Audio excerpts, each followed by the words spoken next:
everybody, Jim Compton here, JSK Bull Ropes. Hey, I'm going to be doing a series here about, how to make your bull riding career last a little bit longer. So this first one I want to talk about is something that we all dread, but we know it's going to happen. We're going to take a hooking. There's going to be a time that we're going to get stepped on. We're going to get tossed in the air. We're going to get flung against the bucking chutes. Hey, that's inevitable. We know that. That is a chance we take when we stick our hands in our bull ropes. So, but with that, here's what we need to do. When you see, I've seen a lot of people lately that when they hit the ground, they just kind of lay there with a thud. And then they're not moving. They're not trying. I understand that you kind of got your wits knocked out of you a little bit and you're kind of, scattered, don't know where you're at and everything. But what you need to do is as soon as you know you're going to hit the ground. There's a point when like, oh, God, here it goes. And on the way down with that,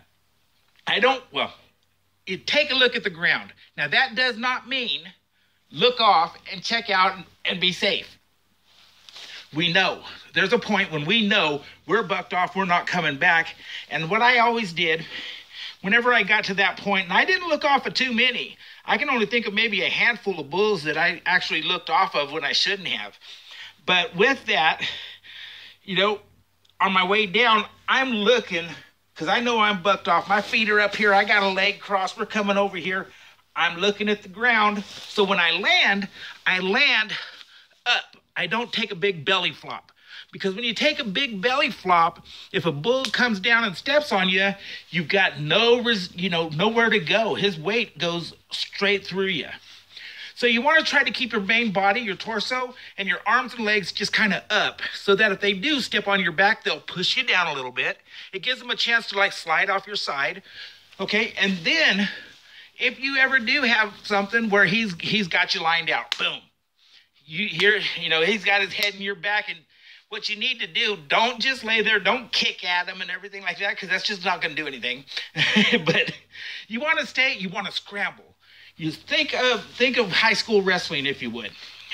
How hard was it to pin a guy that was constantly moving and scrapping and fighting and moving, and just, you couldn't get him down because you could never get leverage on him? Well, bull riding's the same way. Now think of somebody that just kind of gave up and didn't fight. And, how easy was that for you to pin them down? Same thing goes with your bull riding.